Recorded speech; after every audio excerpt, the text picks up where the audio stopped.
କହିଲି ପରା, ଏଇ ନାଟକ ନିଶ୍ଚୟ ଦେଖନ୍ତୁ। ନାଟକ ଆମେ ସମସ୍ତେ ଜାଣିବା ଆବଶ୍ୟକ, କାରଣ ଏଇ ନାଟକ ରିକ୍ସ ନାଟକ। ଏ ନାଟକ ଗ୍ରହଣ କରିପାରନ୍ତି ଲୋକ, ନ କରିପାରନ୍ତି।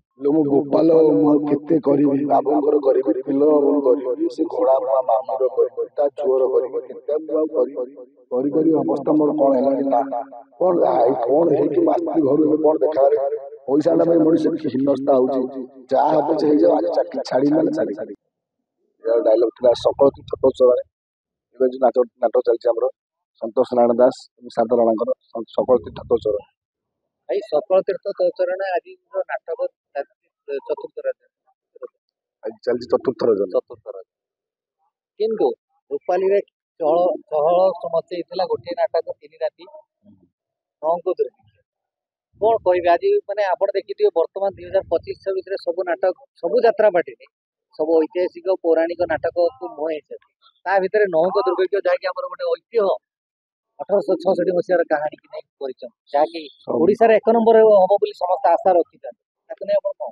ସବୁ ଯାତ୍ରା ପାର୍ଟି ନୁହଁ, ଏଭଳି ନାଟକ ମଞ୍ଚସ୍ଥ କରିବା ପାଇଁ ଟିକେ କଲିଜା ଦରକାର, ଟିକେ ଛାତି ଦରକାର, ଯେ ମାନେ ବହୁତ ମାନେ ସହିବାକୁ ପଡିବ, ବହୁତ ଧୈର୍ଯ୍ୟ ଅପେକ୍ଷା କରିବାକୁ ପଡିବ। କାରଣ ଏଇ ନାଟକ ରିକ୍ସ ନାଟକ। ଏଇ ନାଟକ ଗ୍ରହଣ କରିପାରନ୍ତି ଲୋକ, ନ କରିପାରନ୍ତି। କିନ୍ତୁ ଆମେ ଖୁସିର କଥା, ଆମେ ଲଗାତାର 5 ରାତି, ଚାନ୍ଦପୁର 2 ରାତି, ଏଠି କଣ୍ଟିନ୍ୟୁ 3 ରାତି କରିକି ଆମେ ସଫଳ ହେଇଛୁ। ଭୁବନେଶ୍ୱର ପାଖ ଏବଂ ଭୁବନେଶ୍ୱରରେ କରିକି ସଫଳ ହେଇଛୁ। ଏ ନାଟକ ଲୋକ ଗ୍ରହଣ କରିସାରିଛନ୍ତି। ଯଦି ଗ୍ରହଣ କଲେ ଭଲ ଚାଲିଲା, ପୁଣି ନାଟକର ଧାରା ବଦଳିବ। ନାଟକରେ ଆପଣ ଭଲ ଚରିତ୍ର ଅଭିନୟ କରିବେ ବୋଲି ଭାବିଥିଲେ? ମୋର ସୌଭାଗ୍ୟ, ମୁଁ ଏଇ ବର୍ଷ ପ୍ରଥମ ଆସିଲି ଇନ୍ଦ୍ରଭବନକୁ। ପ୍ରଥମ ଥର ଆସିଲି। ଆସୁ ଆସୁ ଯାହା ହଉ ଗୋଟେ ଏତେ ବଡ଼ ନାଟକ ଆମେ ବୁକିଂ ହେଇଥିଲୁ, ଶୁଣିଥିଲି ବେଳେ ନାଟକ ହବ, କିନ୍ତୁ ନାଟକଟା ଏଇଭଳିଆ ହବ ବୋଲି ନିର୍ଦ୍ଦେଶକ ଅତି ମାନେ ଚମତ୍କାର ଭାବରେ ନିର୍ଦ୍ଦେଶନା କରିଛନ୍ତି। ମାନେ 15 ଜଣ କଳାକାର ଏବଂ 30 ଜଣ ନୃତ୍ୟଶିଳ୍ପୀ ସମସ୍ତେ ଅଭିନୟ କରୁଛନ୍ତି ପ୍ରଥମ ଶେଷ ପର୍ଯ୍ୟନ୍ତ। ଆଉ ଲେଖିଛନ୍ତି ଡକ୍ଟର ଦୀପକ ଜେନା।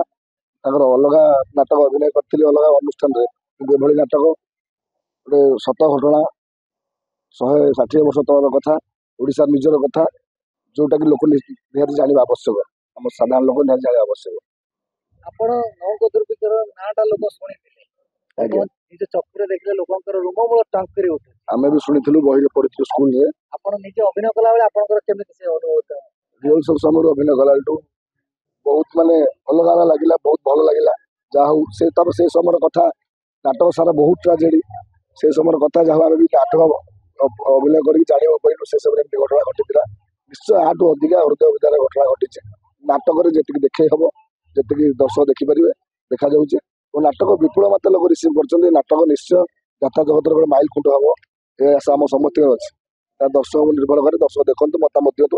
ଏବଂ ଆଜି ପର୍ଯ୍ୟନ୍ତ ଦର୍ଶକ ଦେଖିଛନ୍ତି, ପ୍ରବଳରୁ ଅତି ପ୍ରବଳ ଭଲ ମତାମତ ଦେଇଛନ୍ତି। ବର୍ତ୍ତମାନ 2025-26 ଯୋଉଭଳି ଭାବରେ ନାଟକ ଯେତେ ଅଛି ଯାତ୍ରା ପାର୍ଟିକି, ଆପଣଙ୍କର ହାସ୍ୟ ଅଭିନେତାରେ ଯଦି ପୁରସ୍କାର ପୁରସ୍କୃତ ହୁଏ, ଆପଣଙ୍କୁ ବି ମିଳିବ ବୋଲି ଆଶା କରୁଛନ୍ତି ବହୁତ କିଛି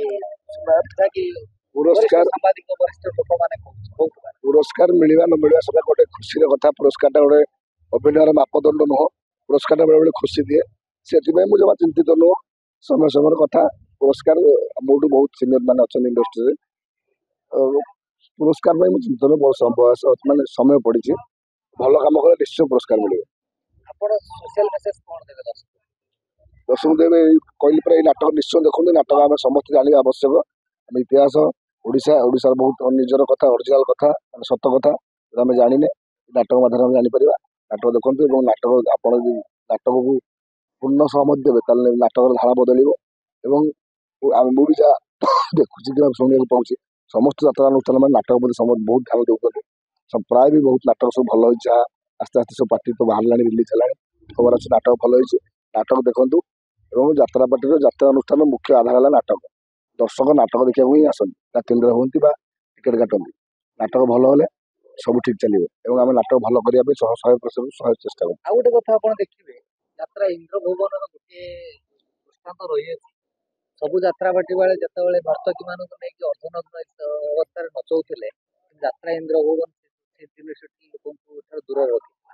କିନ୍ତୁ ଆଜି 1866 ମସିହା 57 ମସିହାର ଯୋଉ କାହାଣୀ କି ଆଜି ଯୋଉ 66 ମସିହାର କାହାଣୀ ଲୋକଙ୍କୁ ଦେଖଉଛି, ତାକୁ ନେଇ ଆପଣ ଆଜି ପବିତ୍ର ରାକ୍ଷୀ ପୂର୍ଣ୍ଣିମାକୁ ନେଇ ଆପଣ କଣ ଗୋଟେ ସୋସିଆଲ ମେସେଜ?